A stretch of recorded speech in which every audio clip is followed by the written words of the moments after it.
Buenas a todos. Hoy les traigo un episodio lleno de información. Tal vez se haga un poco aburrido, pero hoy les traigo la destrucción que pasó en Venezuela por causa del comunismo, el colectivismo, socialismo, izquierdismo, lo que le quieras decir. Vamos a ver con quién empezó, qué dictador, qué presidente empezó el colectivismo en Venezuela. Vamos a ver los diferentes periodos de tiempo, pero primero vamos a hablar de qué es el comunismo, qué es el socialismo, qué es el capitalismo, las teorías de Karl Marx, de donde sale el marxismo, que es básicamente la teoría del comunismo de acuerdo a Karl Marx, y Vladimir Lenin de Rusia, el ruso que construyó el comunismo en la Unión Soviética. Y hoy, precisamente, como vamos a hablar de Venezuela, hoy también juega Estados Unidos contra Venezuela en el clásico del béisbol en Miami. Por eso me ven con mi camiseta venezolana y, por supuesto, americanizado, mi gorra de los Estados Unidos. Por si no lo sabían, soy americano, soy venezolano. Gane quien gane, gano yo. Por supuesto, me encantaría ver que Venezuela ganara. Tal vez sea un juego de bajos puntos como lo fue Estados Unidos contra Dominicana, porque Estados Unidos tiene muy buena defensa, tremendos pitchers que tiene Estados Unidos. Pero bueno, empezamos. ¿Qué es el comunismo? Aquí les tengo para que me sigan. Diferencias y similitudes. En el aspecto de la propiedad, el capitalismo es propiedad privada. Individuos y empresas pueden tener su propia propiedades, edificios, tierra, lo que tú quieras, carros, casa, maquinaria. En el socialismo es colectivo o estatal, o sea, los gobiernos, sea la ciudad, sea el estado, sea el gobierno federal del país. Y en el comunismo, en teoría, porque nunca se ha visto un comunismo de verdad, es de toda la sociedad. Todo es de todos. Cualquier carro es tuyo, cualquier tierra es tuya, cualquier cosa es tuya. Es una utopía, algo que nunca se va a realizar. En el aspecto de la economía, en el capitalismo es mercado libre y hay competencia y hay lucro, con fines de lucro, lo que crea empleo, lo que crea riqueza. Por eso todo el mundo quiere emigrar a países como los Estados Unidos, porque sí, hay pobreza, pero puedes salir de la pobreza, porque puedes competir, puedes crear tu negocio y competir contra otras empresas, traer un precio más barato y llegar a ser un millonario y ser líder en una industria. En cambio, en el aspecto del socialismo es planificación central o regulación por el gobierno. El gobierno se encarga de las industrias, el gobierno crea el mercado, pone precios. Y si quieres competir, no puedes. Cualquier individuo no puede ir a abrir un mercado porque ahí está el Estado quitándote el 50% de tus lucros, de tus ganancias, y te manda a poner el cierto precio a tus productos o a tu servicio de tu negocio. Y en el comunismo, la producción es para las necesidades, sin mercado. En el aspecto de clases sociales existen burguesia y pro- proleta- prole- proletariado, se reducen en el socialismo a una dictadura del proletariado, y en el comunismo desaparece por completo las clases sociales. No hay rico, no hay pobre, no hay medio. En realidad sí existe, todos seríamos pobres, nadie sería rico. Eso es el socialismo y el comunismo. Se ve completamente en Cuba, Venezuela, Irán, Norcorea, China, pero es una clase más alta, no son completamente pobres. China sería totalmente término clase media. Los ricos son puestos impuestos, les ponen impuestos sumamente altos a los ricos en China y en Rusia también. En el aspecto del gobierno, es democracia liberal, bajo el capitalismo, bajo el socialismo, el Estado es fuerte, o sea, el gobierno, y unipartidista, partido único, lo que es igual en el Estado también. O sea, dicen sin Estado, pero eso no es verdad. Que se extingue el gobierno en el comunismo, mentira, eso es totalitario. En la economía el capitalismo genera desigualdad, pero innovación rápida. El socialismo busca igualdad, pero puede tener problemas de eficiencia. El comunismo elimina la explotación, pero requiere condiciones materiales muy avanzadas. Otra vez, en la economía del capitalismo sí hay pobres, pero pobres porque quieren, porque hay oportunidad de competir, hay oportunidad de brindar servicios a fines de lucro y competir en el mercado y salirte de la pobreza. Eso es lo que crea el capitalismo. En el socialismo no, todos le quitan a los ricos, ponen impuestos para darle a los pobres. Ejemplos y regímenes en el pasado del capitalismo, tenemos el Reino Unido, la revolución industrial, el origen clásico del capitalismo industrial. Estados Unidos, siglo XIX, siglo XX, es el modelo del libre Estado. En el socialismo, ejemplos de socialismo, tenemos la Unión Soviética de 1917 a 1991, es el primer y gran ejemplo. Nació con la Revolución Rusa y se disolvió en el 1991. Tenemos a China desde el 1949 bajo Mao y luego reformas de mercado, socialismo con características chinas. Cuba, 1959, la revolución de Fidel Castro y otros históricos, Europa del Este con Polonia, Hungría, Alemania Oriental.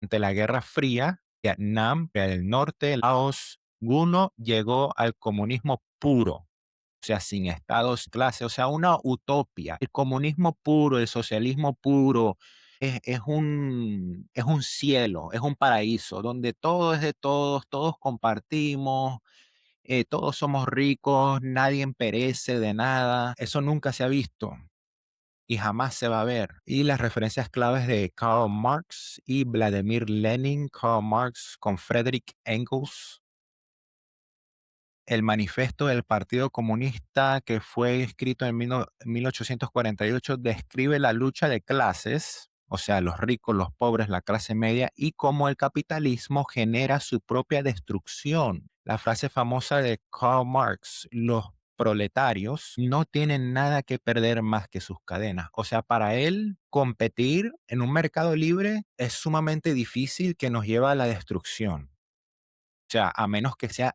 incompetente, la mayoría de gente que es incompetente de crear un negocio son los trabajadores y por eso son trabajadores. Hay un asiento para todas nalgas, hay un asiento para todo el mundo. Cada quien tiene su puesto en esta vida. Si no eres capaz de crear un negocio, vas a ser un empleado el resto de tu vida. Pero bajo el capitalismo todavía hay buenos empleos. Si estudias, por supuesto, y con lo que te sobre inviertes, el empleado todavía puede invertir sus ganancias en los mercados, las bolsas de valores alrededor del mundo y sustituir en algún día, en algún año, esas inversiones dan frutos y sustituye tu ingreso y te puedes retirar. Eso es lo que crea el capitalismo. Aunque no seas emprendedor, aunque no tengas la astucia de crear un negocio grande,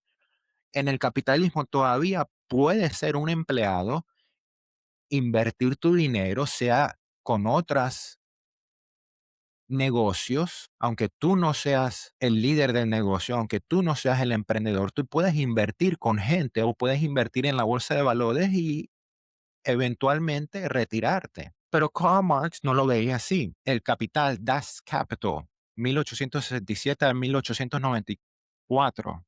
La crítica detallada al capitalismo y la plusvalía, la explotación del trabajo. Y la crítica del programa de Gotha, 1875, diferencia las dos fases, socialismo, fase inferior, a cada uno según su trabajo, y comunismo, la fase superior, a cada uno según sus necesidades. El Estado se extingue al desaparecer las clases. O sea, quieren un mundo perfecto, que nadie tenga que trabajar, abundancia para todo el mundo, tal vez algún día, tal vez, pero imposible hoy en día y jamás se ha visto y tal vez jamás se vea. Vladimir Lenin adaptó el marxismo, o sea, lo que acabamos de leer que dijo Karl Marx en sus libros, El Estado y la Revolución en 1917 explica que la transición requiere una dictadura del proletariado, esa palabrita. O sea, un Estado obrero fuerte que luego se extingue. El imperialismo, fase superior del capitalismo, 1917, argumenta que el capitalismo evolucionó al imperialismo y que la revolución es posible incluso en países atrasados. ¿Qué hacer? Vladimir Lenin introduce el partido de vanguardia, los bolcheviks, para dirigir la revolución. En la práctica, lideró la revolución bolchevique, implantó el comunismo de guerra y luego la nueva política económica para recuperar la economía. Esto dio origen al marxismo-leninismo que se aplicó en la URSS y otros países. Resumen, Marx dio la teoría general, lucha de clases y etapas históricas, y Lenin la adaptó a la acción práctica y revolucionaria. Ningún régimen histórico alcanzó el comunismo ideal, descrito como Marx, como lo puso Marx. Los llamados comunistas, entre comillas, fueron intentos de construir socialismo hacia ese objetivo. Entonces, llevan del capitalismo al socialismo, al comunismo, la utopía, el paraíso que quieren, sin sufrimiento, sin trabajo, sin clases bajas, sin clases altas, sin clase media, unipartidista, una locura, un sueño, un sueño. Ok, ahora pasamos, entonces ya te expliqué de dónde viene la ideología del comunismo, socialismo. Ahora vamos a hablar de Venezuela, cómo entró a Venezuela, pero siempre cuando se habla de Venezuela tenemos que hablar del petróleo. El petróleo es el sol de la cual orbita Venezuela. Y cuando se habla de petróleo, se habla de los Estados Unidos. Entonces empezamos con la primera pregunta. Los Estados Unidos ayudó a Venezuela a construir y desarrollar su infraestructura e industria petrolera.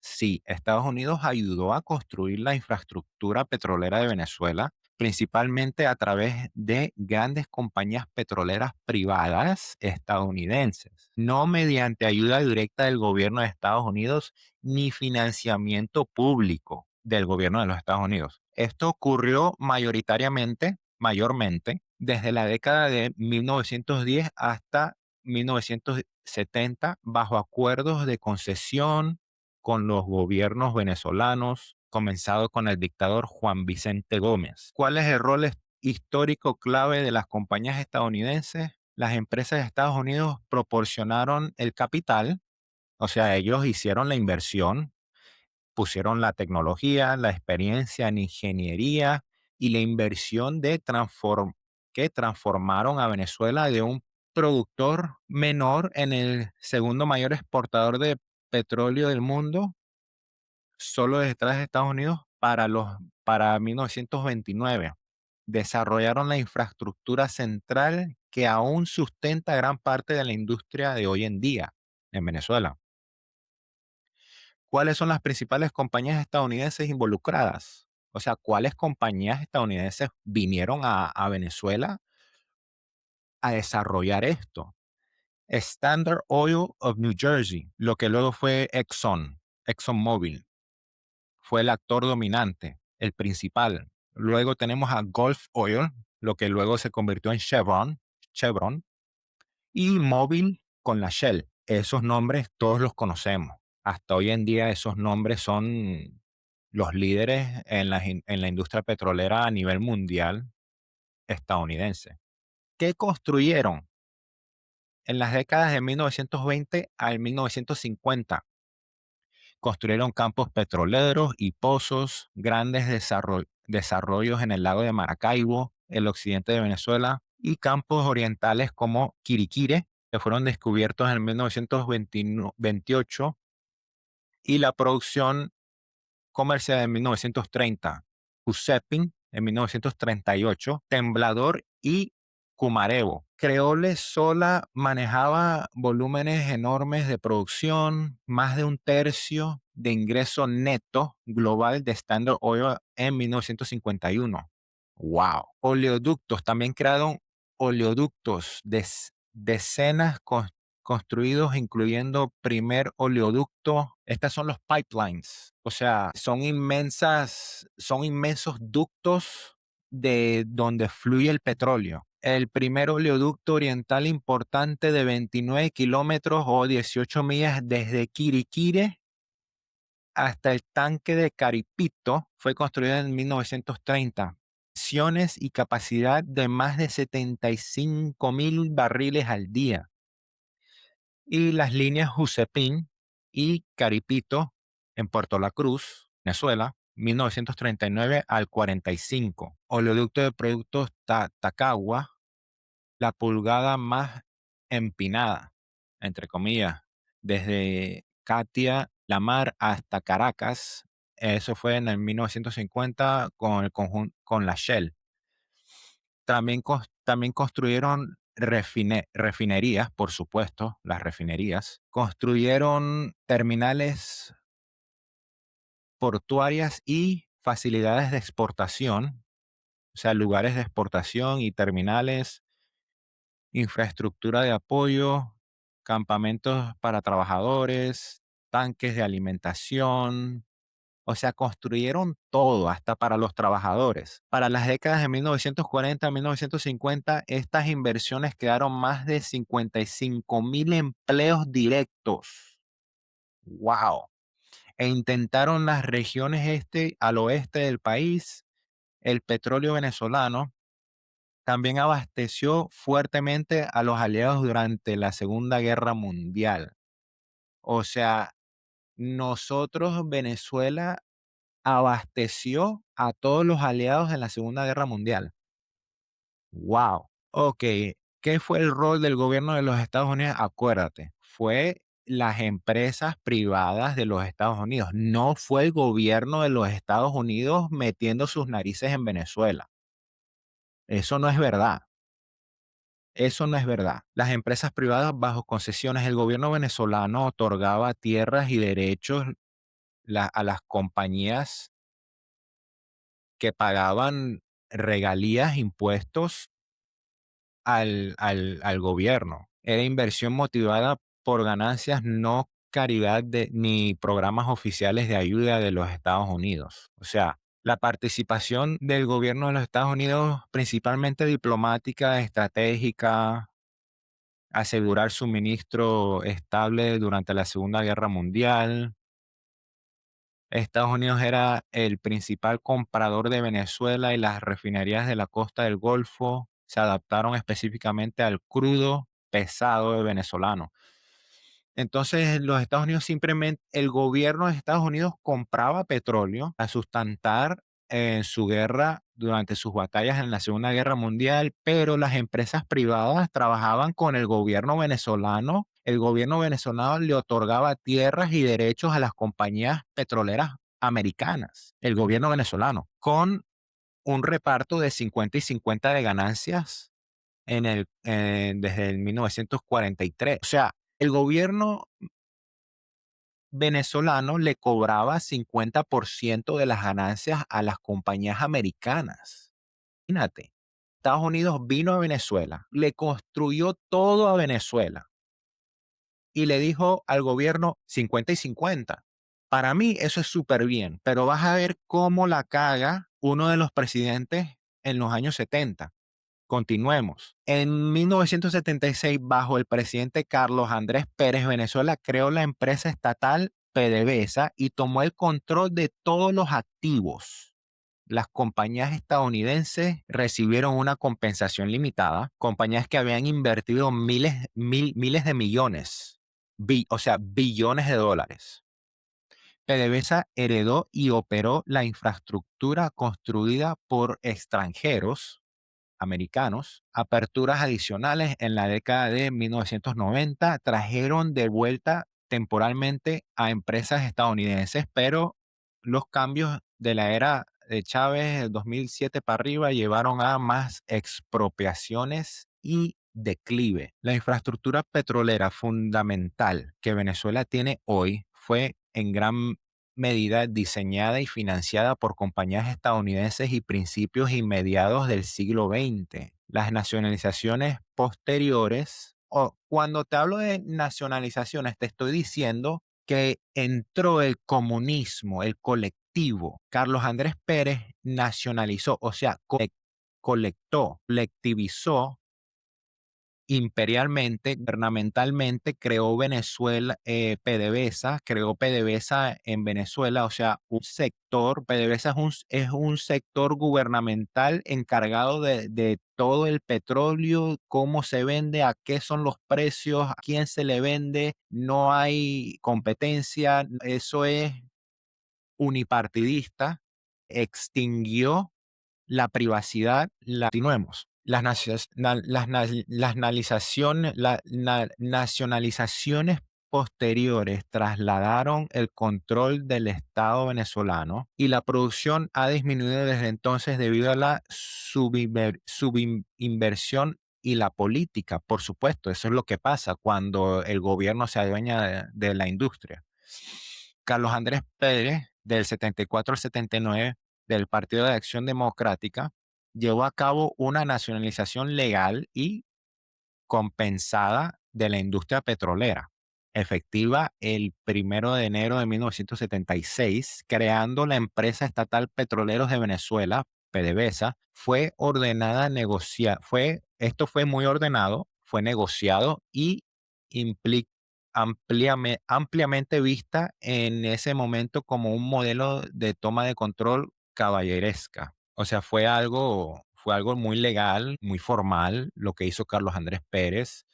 Negoció con las compañías venezolanas, americanas, perdón. ¿Cómo ocurrió la nacionalización? La nacionalización. Compañías extranjeras, mayormente estadounidenses, como Exxon, Standard Oil, Mobil, la Shell y otras, habían operado bajo concesiones desde la década de 1920 para la década de 1970. Venezuela ya había aumentado el control mediante la ley de reparto 50 y 50 de 1943 y la ley de reversiones de hidrocarburos de 1971, que establecía la expiración de las concesiones. O sea, ya un acuerdo que nos repartimos las ganancias 50 y 50. Ese acuerdo empezó en el 43 y expiró en el 71 entre el gobierno venezolano y las compañías americanas. En el 75, los Andrés Pérez redactó la ley orgánica que reserva, que reserva los hidrocarburos al Estado. O sea, activismo. Todo es para el gobierno. El Congreso la aprobó. Pérez la firmó el 29 de agosto de 1975. La transferencia fue fluida, sin interrupciones en la producción de petróleo. Gerentes venezolanos, muchos capacitados por las empresas extranjeras, asumieron inmediatamente el rol de gobernar la empresa de PDVSA. PDVSA es una empresa gubernamental, o sea, las empresas americanas tenían gerentes venezolanos corriendo sus empresas, lo que es el sector de la Shell, el sector del ExxonMobil, el sector de estas empresas americanas tenían gente venezolana trabajándolas, pero cuando el acuerdo llegó entre Carlos Andrés Pérez, el nuevo dictador de Venezuela, el nuevo presidente de Venezuela, cuando él hizo este acuerdo, los gerentes de esas compañías americanas llegaron a ser los jefes en PDVSA, el sector gubernamental en cargo de toda la industria petrolera de Venezuela. ¿Qué le dio Venezuela a las compañías americanas para hacer este trato? O sea, la compensación. Las compañías recibieron 1,03 millones de dólares, lo que aproximadamente hoy son 5 y 7 mil millones de dólares. O sea, en aquel tiempo, $1 millón hoy es alrededor de 6 billones, lo que aún todavía me parece barato. 6 billones, 6 billones de dólares para que te salgas de Venezuela y nos dejes toda la infraestructura que tú creaste, todo lo que invertiste, todas las maquinarias, todo me parece sumamente barato, sumamente barato.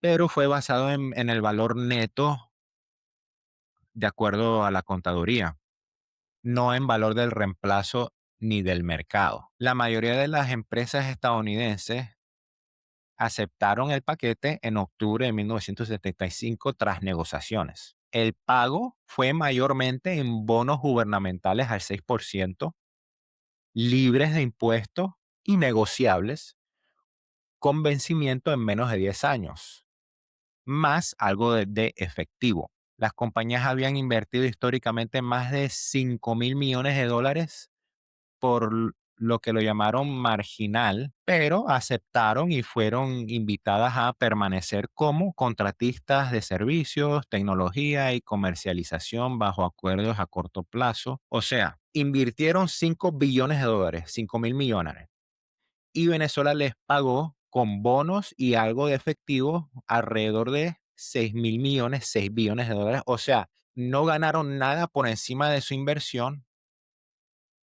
O sea, del 1920 al 1970, o sea, durante 50 años tuvieron ganancias de 50 y 50% del petróleo que se vendió en 50 años, y cuando le vendieron todo a PDVSA, al gobierno venezolano, solamente le cobraron básicamente su inversión de 1920 básicamente las inversiones desde 1920 hasta más o menos 1950, inversiones de infraestructura, inversiones de todo el negocio que hizo todas estas compañías en Venezuela. ¿Cuál fue la lógica? ¿Qué es la razón por la cual Carlos Andrés Pérez hizo esto?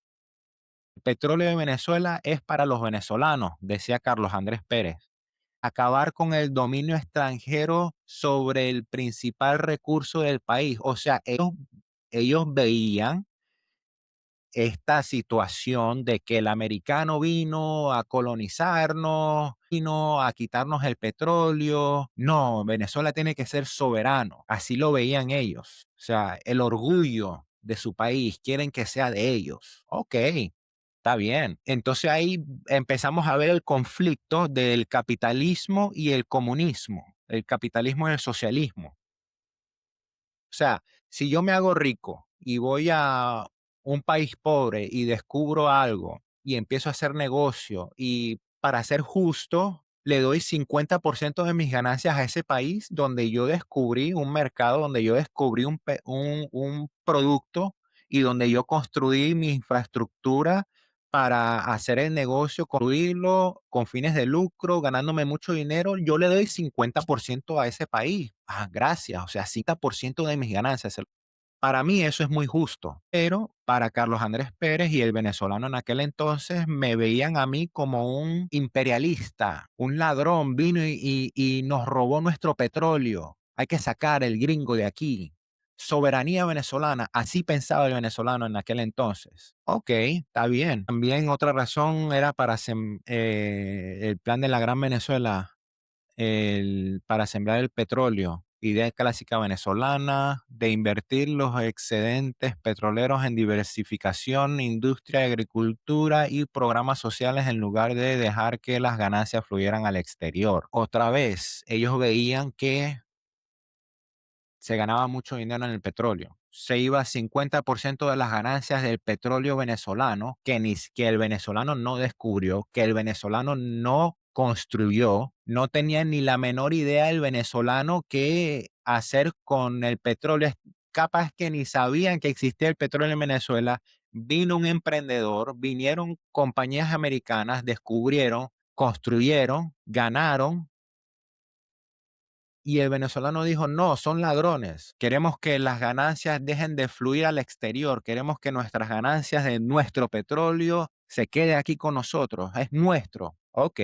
¿Cómo veía el venezolano esta ley que pasó Carlos Andrés Pérez? ¿Cómo veía el venezolano a PDVSA? Era abrumadoramente positiva y celebratoria. Se vio como un acto histórico de orgullo nacional y recuperación del patrimonio tras décadas de control extranjero. Sí, liberados del extranjero, liberados de la colonización del gringo malo, vino y nos construyó nuestra infraestructura de petróleo. Qué malo el gringo, descubrió nuestro petróleo. Qué malo el gringo, se aprovechó y solamente nos quiere dar 50% de sus ganancias. No, afuera el gringo y todo que se quede para el venezolano. Ok, está bien, continuemos. Fue muy entusiástico el público masivo, la popularidad de Pérez, Carlos Andrés Pérez, se disparó durante los años de boom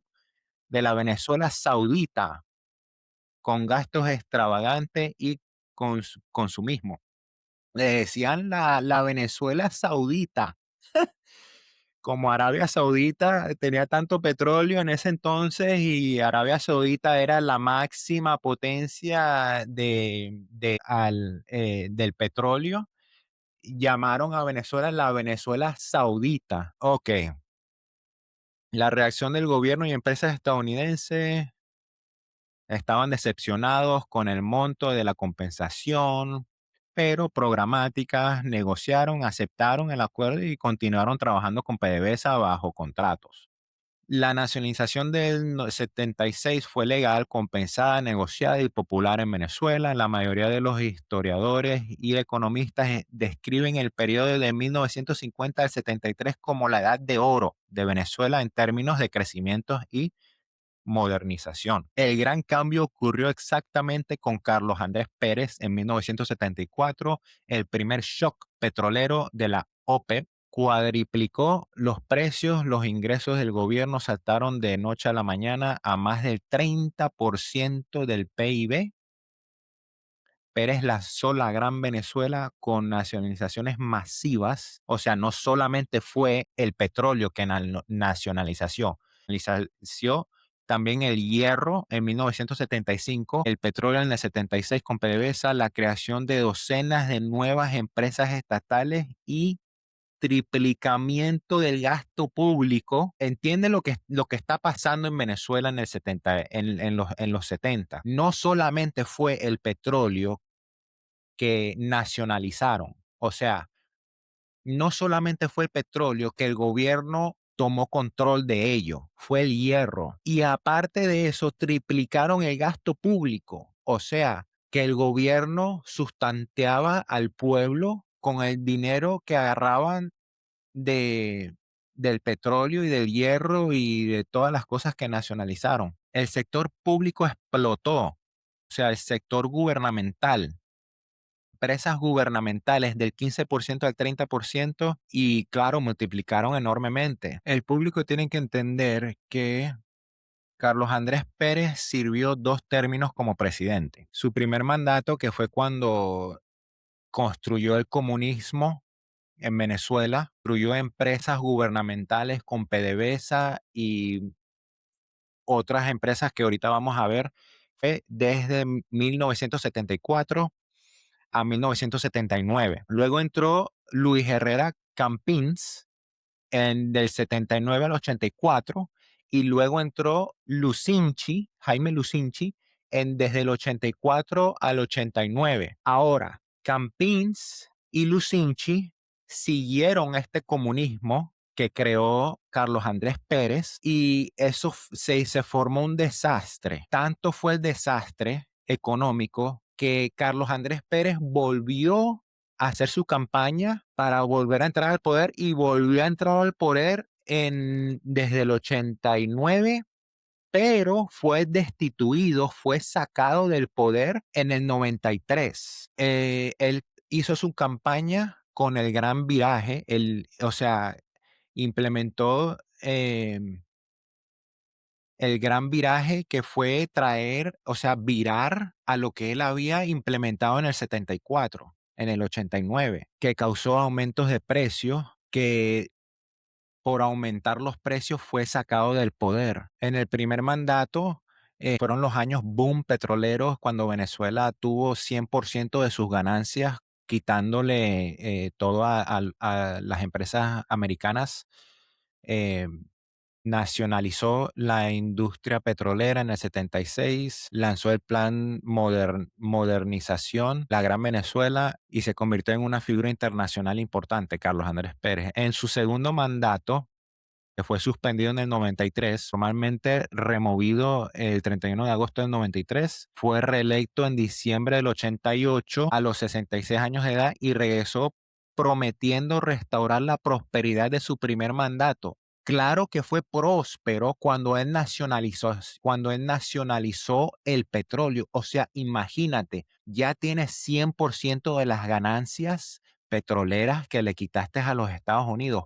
Por supuesto que va a ser que vas a ver muchas ganancias, pero destruiste el mercado libre y se empeoró con Lucinchi y Campins los próximos 10 años después de ti. Se empeoró. ¿Por qué? Porque cuando el gobierno tiene todo el dinero, el gobierno se hace corrupto. Y entonces volvió al mandato Carlos Andrés Pérez, implementó inmediatamente duras reformas neoliberales, que una terapia de shock, el gran viraje o el gran giro bajo presión de la FMI, aumentos en el precio de la gasolina, recortes de gastos y privatizaciones. ¿Qué llevó a la destitución? ¿Por qué lo sacaron? ¿Por qué lo sacaron? En febrero de 1989, las reformas desencadenaron el Caracazo. Disturbios masivos, el Caracazo fue disturbios masivos y saqueos en Caracas y otras ciudades. Las fuerzas de seguridad mataron a cientos, 300 o hasta 2000 personas. Dos intentos fallidos de golpe militar siguieron en 1992.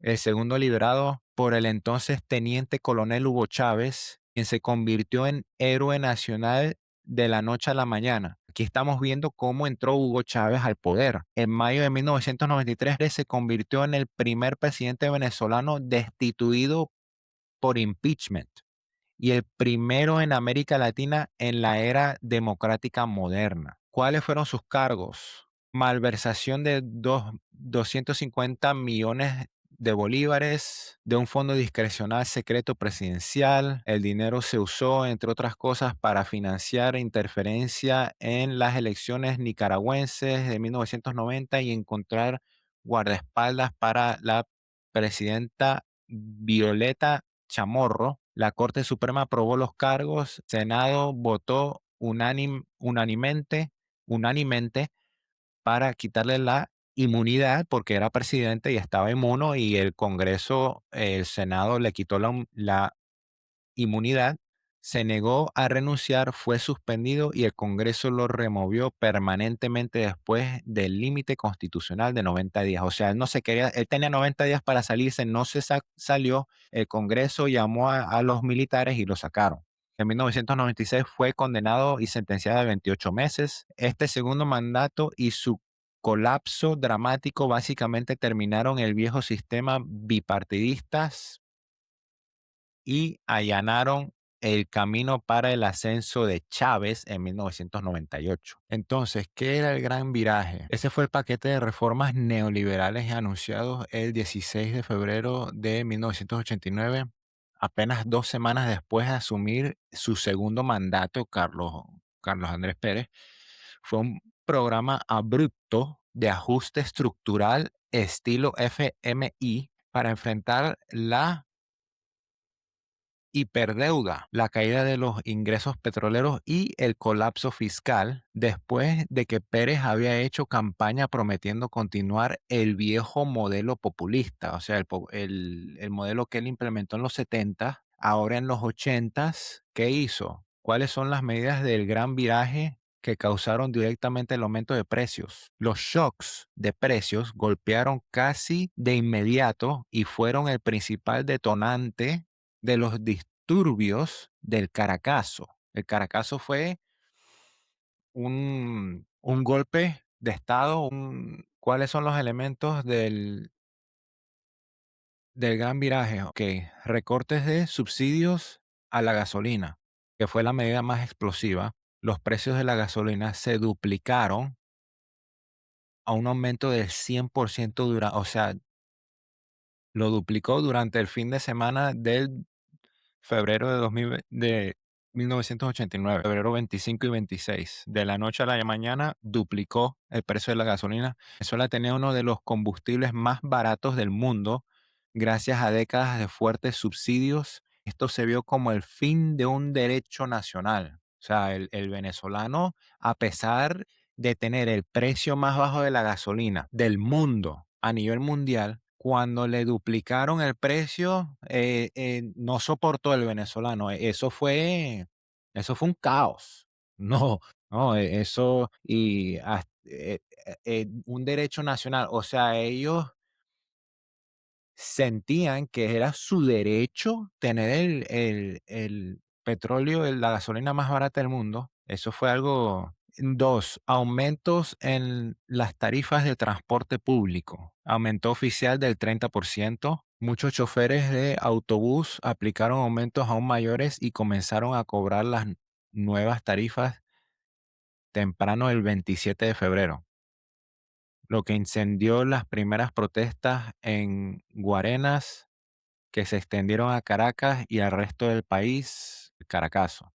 Levantamiento de controles de precios en la mayoría de los bienes básicos y servicios públicos. Habían controles de precios que se implementaron desde Jaime Lucinchi y Luis Herrera Campins. Luis Herrera Campins promovió más los controles de precios que Luis Herrera fue el que tomó el mandato después de Carlos Andrés Pérez en su primer mandato. Siguió Luis Herrera Campins, puso controles de precios que empeoró las cosas, y Carlos Andrés Pérez en su segundo mandato los levantó. Aquí con el Gran Viaje se eliminaron los controles en casi todo, excepto en una pequeña cesta básica de esenciales. Esto permitió que los precios de mercado se dispararan. Devaluación masiva de la moneda. El bolívar se unificó y flotó a tasas de mercado. Las importaciones, alimentos, medicinas, repuestos, bienes de consumo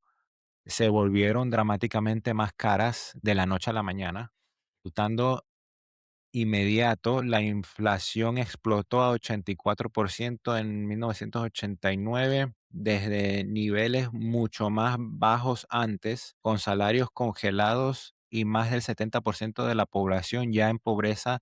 El aumento del costo de vida fue devastador para la gente común y produjo los peores disturbios urbanos de la historia moderna de Venezuela. Y parte del gran viraje fue que privatizó, o sea, dejó los sectores gubernamentales, los extinguió y privatizó. La privatización fue el lado de generación de ingresos y eficiencia del Gran Viraje. Se implementó principalmente en 1990 al 1991, después de la terapia de shock inicial. El objetivo era reducir el enorme sector estatal, atraer capital extranjero y generar efectivo para pagar la deuda. Entonces, aquí fue cuando empeoraron las cosas, porque su campaña en su segundo término era regresar a lo que él hizo en el primer término, pero privatizar no era lo que él hizo el primer término. Lo que él hizo el primer término es colectivizar,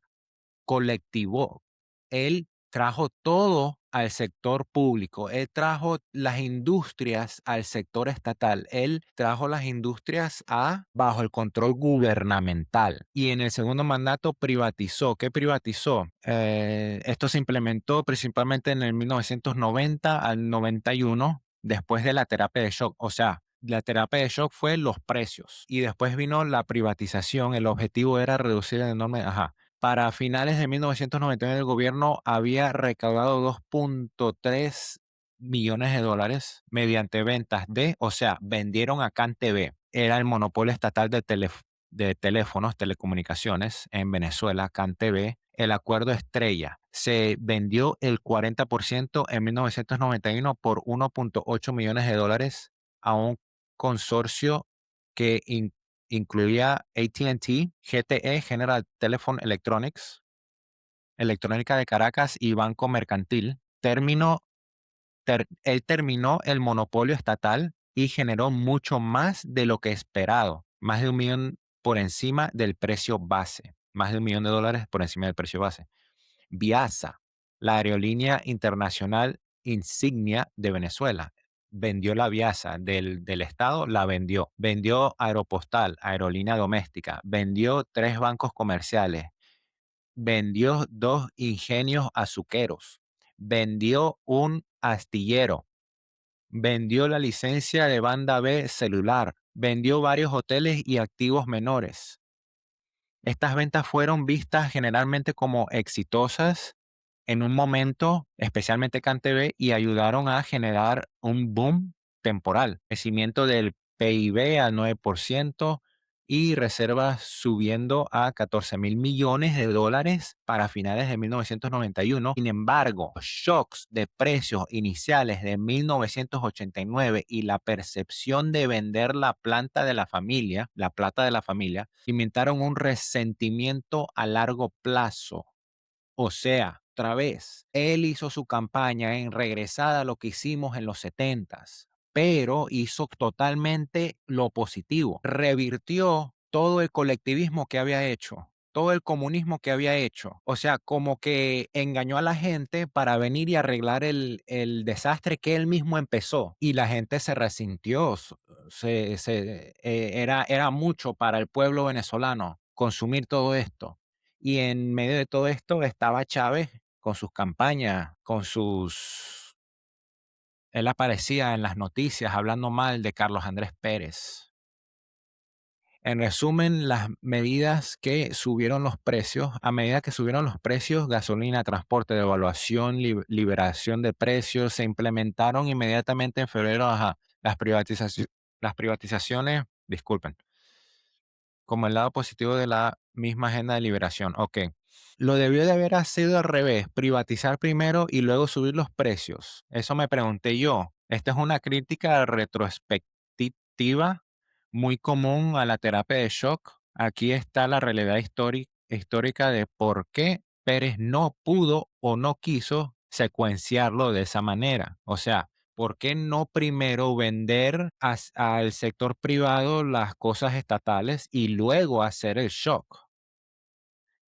Porque la crisis era muy aguda. A principios del 89 Venezuela estaba prácticamente en quiebra, reservas casi agotadas, pagos de deuda imposibles, inflación subiendo rápidamente. El FMI condicionó el préstamo de emergencia a una corrección fiscal inmediata para detener la hemorragia. No se puede esperar meses para privatizar cuando las arcas del tesoro están vacías.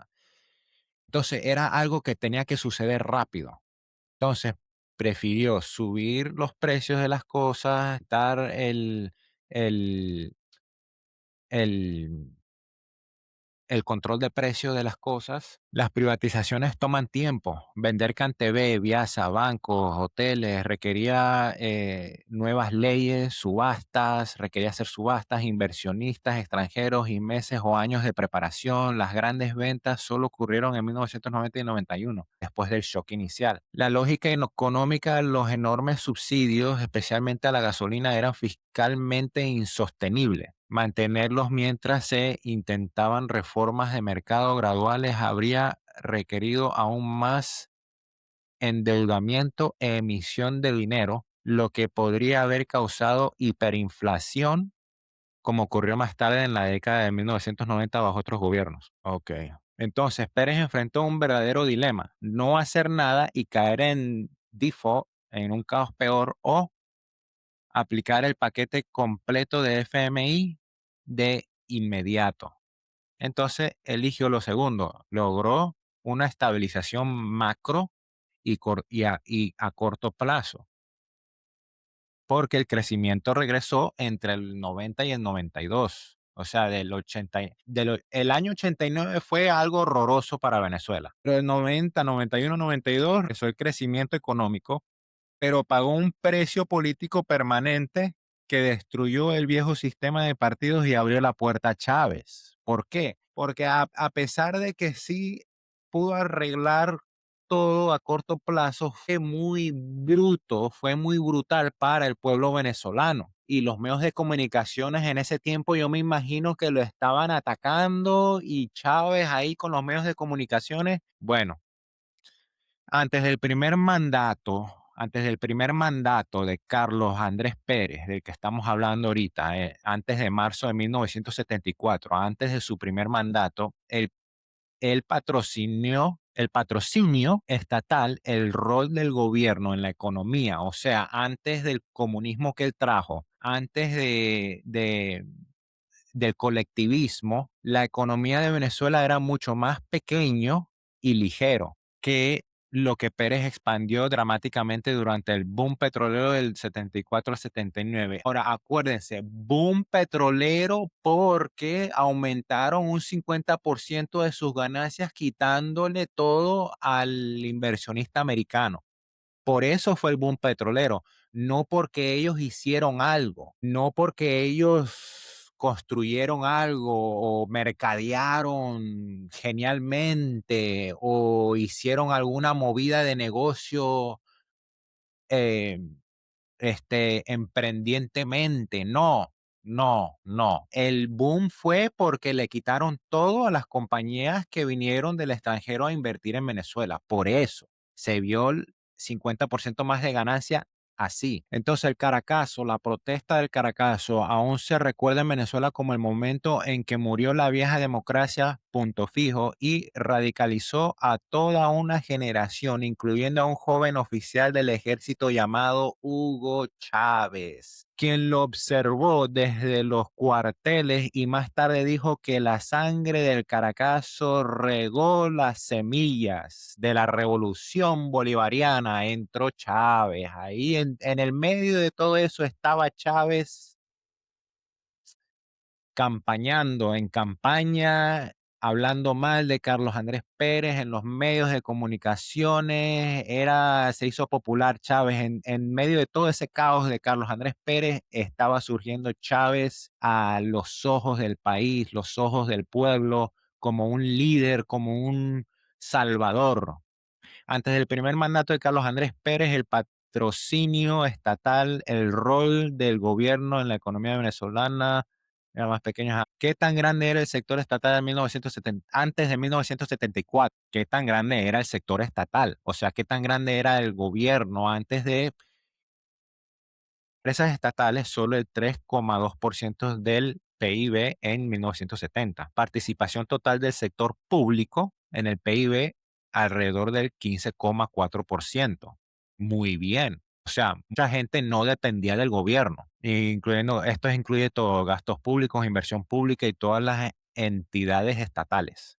Ingreso del gobierno, aproximadamente 16% del PIB en la década de 1960, principalmente impuestos, regalías petroleras de empresas extranjeras, muy baja tributación interna. O sea, el gobierno era pequeño, lo que debe de ser. Gobierno grande significa comunismo. Un gobierno pequeño, pequeño, para las leyes, para que se cumplan las leyes, y eso es todo, eso es todo. Dejen el mercado libre, no se metan en el mercado. Así debe de ser. Todo gobierno. El núcleo de la economía todavía estaba en manos de empresas privadas extranjeras, bajo concesiones a largo plazo. O sea, las compañías, imagínate esto. Ok, un momento, ya va, vamos a parar. Mira, si en los Estados Unidos los impuestos a las compañías multimillonarias no pasan del 40%. Es más, no pasan del 35%, creo que es la tarifa de impuestos de compañías en los Estados Unidos. Claro, con deducciones, con todo y eso, sigue siendo el 35% del ingreso, con deducciones del ingreso puedes bajar el 35%, de repente se hace más bajo con las deducciones del ingreso, porque las compañías pueden deducir sus gastos al ingreso. Venezuela le estaba quitando 50% de las ganancias de, escucha eso, eso para mí, eso es una locura, eso es mucho.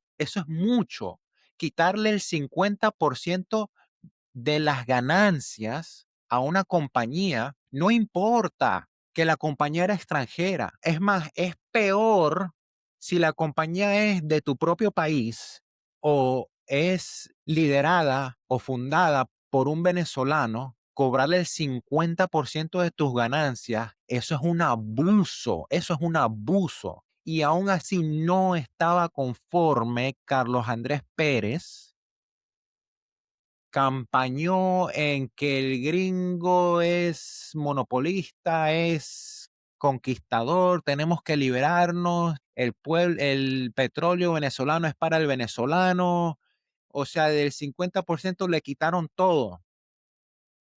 Para mí eso es una locura. El núcleo de la economía todavía está en manos de empresas privadas extranjeras a largo plazo. El Estado venezolano se limitaba principalmente a recaudar impuestos de regalías y famosas de la ley de reparto 50 y 50 del 43, 1940. Desde el de 1943 se repartían las ganancias del petróleo 50 y 50. Y hasta llegaron al 60-40 en la década del 1960. Todavía no había nacionalizaciones completas del petróleo, claro, eso llegó con Carlos Andrés Pérez. Instituciones estatales principalmente que sí existían. Ok, ¿cuáles eran las instituciones estatales que sí existían? ¿Qué rol tenía, qué hacía el gobierno? Básicamente, la CBF, Corporación Venezolana de Fomento, fundada en 1946, un banco de desarrollo que prestaba a la industria privada y apoyaba proyectos de sustitución de importaciones, textiles, alimentos, etcétera. Es perfecto, perfecto. Eso es lo que debe de hacer un gobierno. Prestarle al sector privado, crezcan como pueblo. Aquí hay ¿Quieres montar 30 restaurantes? ¿Quieres montar 30 mercados? ¿Quieres montar una subasta de carros? ¿Quieres ser mecánico? Aquí hay préstamo. Eso es lo que debe de hacer un gobierno, ayudar a su sector privado. ¿Por qué? Porque el sector privado es lo que hace el emprendimiento, ayudar al emprendedor venezolano, ayudar al emprendedor del pueblo. Eso es lo que debe de hacer un gobierno y eso es lo que estaban haciendo antes que llegara Carlos Andrés Pérez. CBG, Corporación Venezolana de Guyana, fundada en 1960, planificaba y con, confinancia- confinanciaba industria pesada en el oriente. Sidor, acero inicial, plantas de aluminio, represa del Guri, pero la mayoría de las operaciones seguían siendo mixtas o lideradas por el sector privado. Infraestructura pública, carreteras, puertos, electricidad, vivienda, construida bajo la dictadura de Pérez Jiménez en el 50 al 58 y continúa de forma modesta en la era democrática. Eso era todo lo que era el gobierno. Excelente, excelente. Eso es lo que debe de ser un gobierno, lo más básico posible, ayudar al sector privado a crecer, porque eso es lo que es el pueblo, un pueblo libre. Un pueblo libre es un pueblo privado, un pueblo libre, libre, libertad, hacer lo que uno quiera, emprender y vender y dar servicio y ponerle el precio, lo que tú quieras, conforme al mercado competitivo. Ser únicamente, eso es ser libre, eso es ser libre, eso es lo que debe ser un gobierno pequeño, básico y eche para adelante. Así debe de ser todo gobierno, pequeño, sin meterse mucho en las narices de la gente, sin colectivizar industrias, caos. En resumen, el Estado era un actor importante: infraestructura, planificación, proteccionismo, subsidios, pero no era el propietario ni el operador de las alturas comandantes de la economía. Eso cambió radicalmente después del 1974. Estás viendo, estás viendo lo que pasó en Venezuela y lo que pasa en cualquier país, lo que puede pasar en Estados Unidos. Ahorita, hoy mismo estamos viendo que, por ejemplo, en el estado de Virginia, en Estados Unidos, están poniendo tantos impuestos que básicamente van a terminar colectivizando industrias. Increíble. Funcionaba bien, sí, muy bien, según estándares de la época, especialmente en comparación con lo que vino después. Por supuesto. Venezuela es el país más rico de Latinoamérica, mayor PIB per cápita. Desde la década de 1950 hasta principios de los 1000, por supuesto, el PIB real por cápita creció fuertemente, la economía se expandió rápidamente bajo Pérez Jiménez, 1950 al 57, y mantuvo un crecimiento sólido entre 1958 a 1973. Crecimiento sólido. O sea, el pueblo venezolano, estamos hablando del pueblo venezolano, no del gobierno. Un crecimiento real por cápita, o sea, por ciudadano. A finales de la década de 1950, el PIB per cápita de Venezuela era cercano al de Alemania Occidental o Irlanda. La manufactura creciendo más del 11% anual en la década de 1950, y Venezuela atrajo a millones de inmigrantes europeos y de otros lugares. La alfabetización, la salud y la infraestructura urbana mejoraron dramáticamente en los 50 y en los 60. El sistema democrático, punto fijo, a partir de 1958 era estable y entregaba progreso constante. A pesar de todo, no era perfecto, fuerte dependencia del petróleo. Está bien, no era perfecto. Ok, está bien.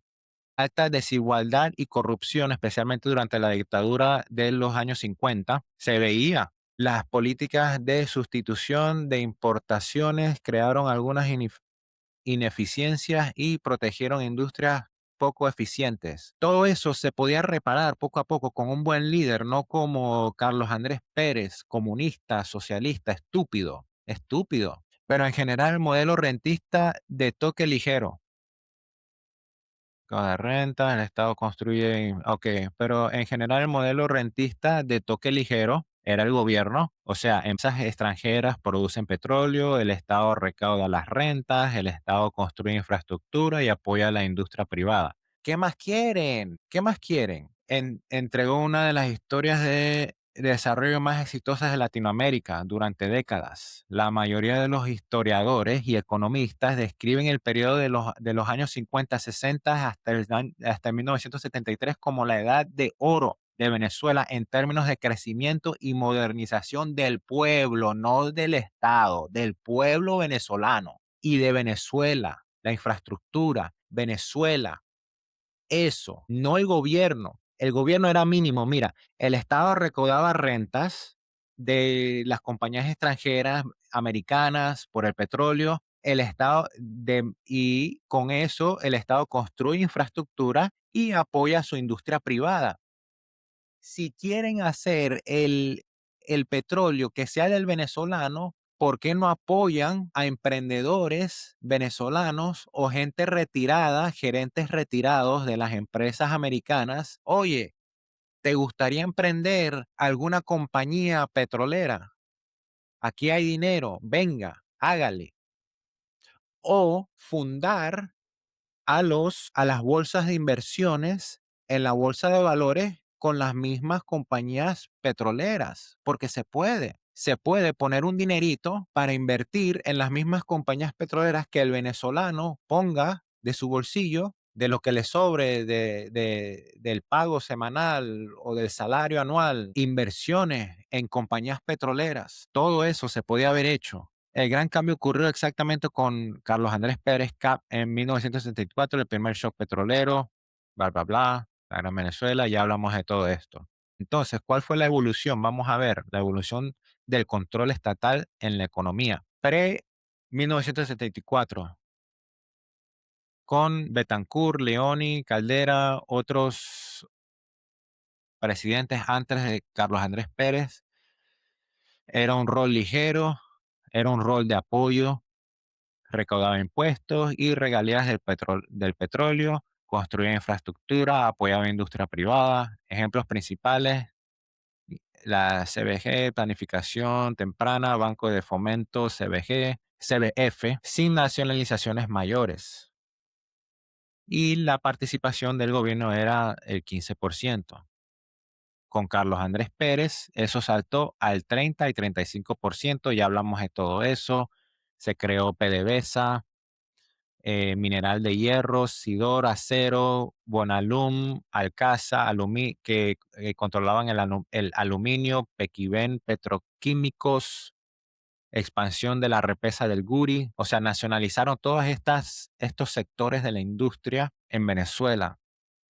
Fueron nacionalizaciones completas y creación de grandes empresas estatales, no privadas, no del pueblo, gubernamentales. Los que le siguieron a Carlos Andrés Pérez, Herrera Campins y Lucinchi, del 79 al 89, 10 años, fue el inflamiento adicional, subsidio de empresas estatales, de contratación por el clientelismo, ego, controles de precios y cambios, explosión de nómina pública, mantuvo alimento en empresas de mantuvo alimentando las empresas de Carlos Andrés Pérez, las que construyó él. Creció aún más el sector público del 35 al 40%, el sector gubernamental, el sector estatal siguió creciendo, se inflamó. Luego intentó el intento de retroceso de Carlos Andrés Pérez en su segundo mandato,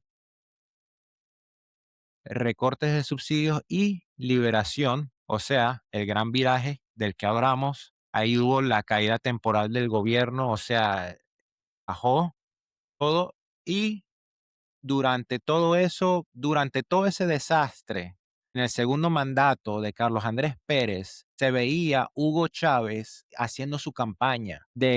Era tanto el desastre que los medios de comunicaciones, junto con Hugo Chávez, veían todo de forma de que estos políticos eran corruptos, y sí lo era.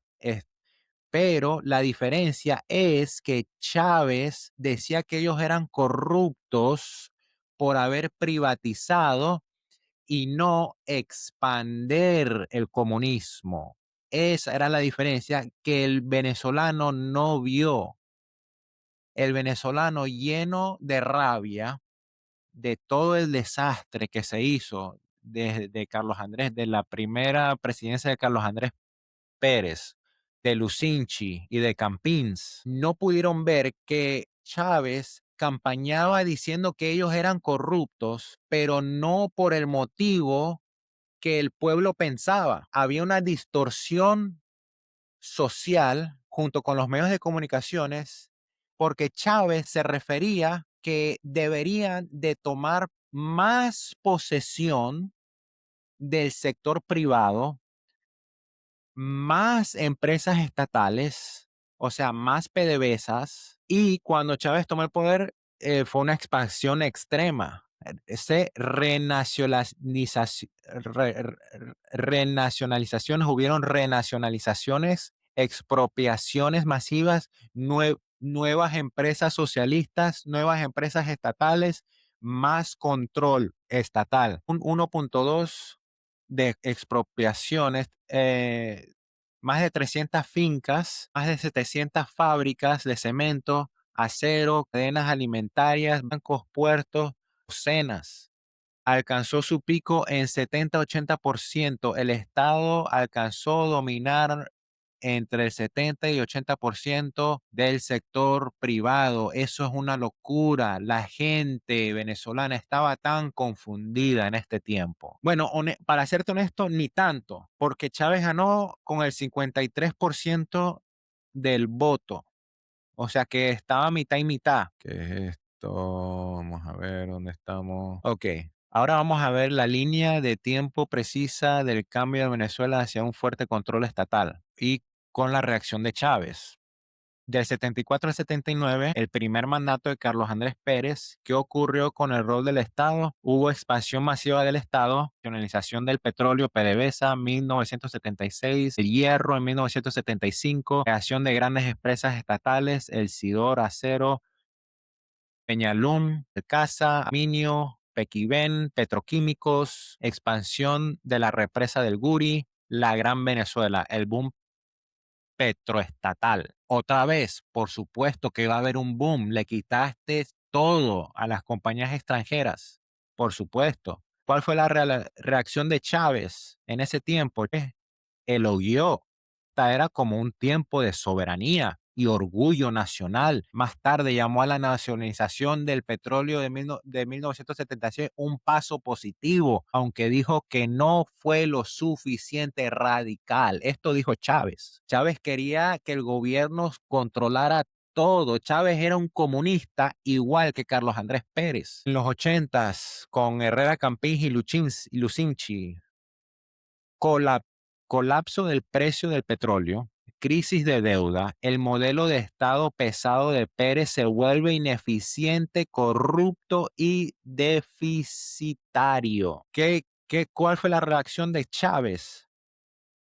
Creciente descontento militar entre oficiales de bajo rango.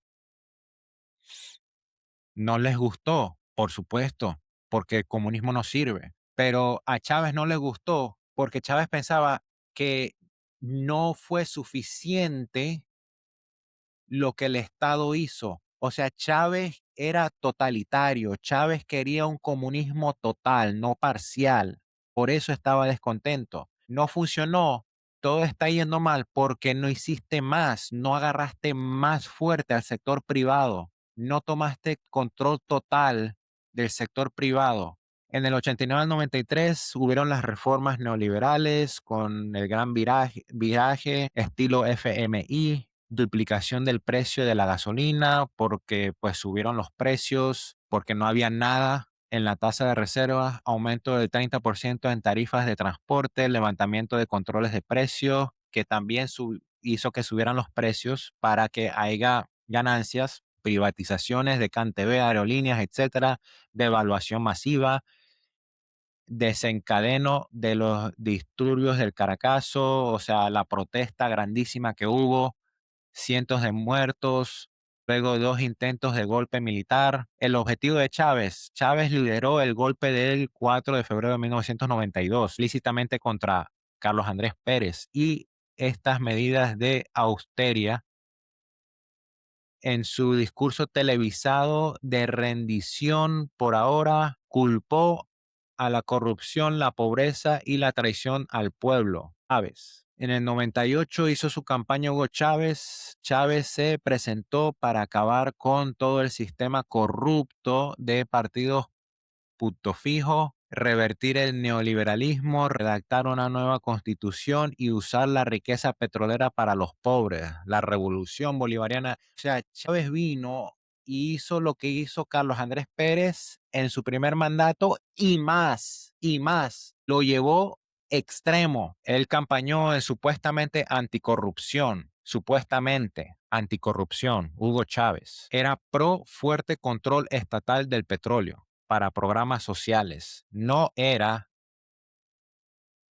para las viejas élites. Así de decía Chávez, las viejas élites. Ganó con 56%, prometiendo solucionar la crisis causada por las políticas del 89 al 93. Los intentos de golpes de Chávez en el 92 y su campaña presidencial del 98 fueron principalmente una reacción contra el segundo mandato de Carlos Andrés Pérez y su terapia de shock neoliberal, el gran viraje, no contra el gran modelo estatal patrocinado que Pérez construyó en su primer mandato. No, eso le gustaba a Chávez, lo que hizo en su primer mandato Carlos Andrés Pérez.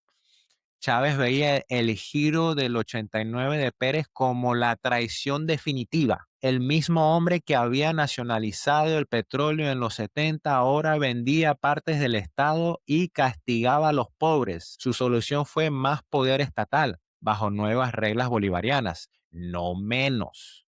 Chávez era un estúpido, era más comunista que Carlos Andrés Pérez. Qué estúpidos son los comunistas. Esta es la razón por la que su constitución de 1999 fortaleció la presidencia, dio al Estado control permanente sobre el petróleo y lanzó misiones sociales masivas financiadas directamente por PDVSA, esencialmente tomando el modelo de los 70, purgando a los viejos partidos y llevándolo como más a la izquierda. Entonces, señoras y señores, ¿qué pasó en Venezuela? Entró el comunismo con Carlos Andrés Pérez. Le quitaron las empresas privadas del extranjero por orgullo venezolano, que el petróleo es... ¿Tú te imaginas que los Estados Unidos les quitara todas las empresas a un extranjero por hacer su negocio en los Estados Unidos? No, para eso existen los impuestos. Hay un impuesto, el impuesto más alto que pagan las empresas en los Estados Unidos, los impuestos más altos son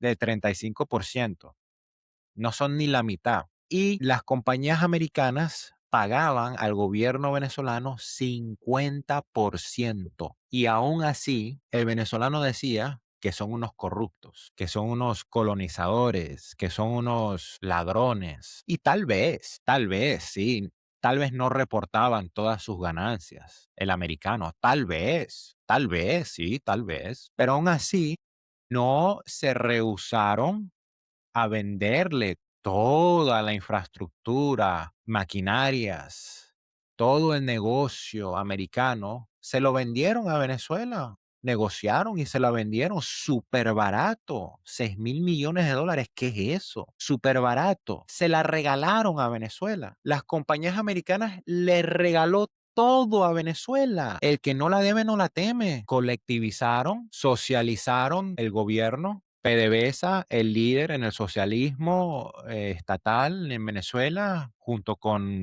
el hierro y la petroquímica, todos esos sectores industriales en Venezuela se hicieron a nivel estatal. Chávez, la culminación del control total, totalitarianismo, el gobierno controlando todo el sector privado extinguido y terminamos con Maduro, lo llevó más al extremo junto con el narcotráfico, totalmente corrupto, bueno para nada. Y eso es todo por hoy. Espero que les haya gustado. Para la próxima les traigo lo actual, lo que está pasando en Venezuela. Pero hoy les traigo esto. Disfruten el juego esta noche. Ojalá que gane Venezuela. Pero gane quien gane, gano yo, el americanizado. Gracias. Chao, chao.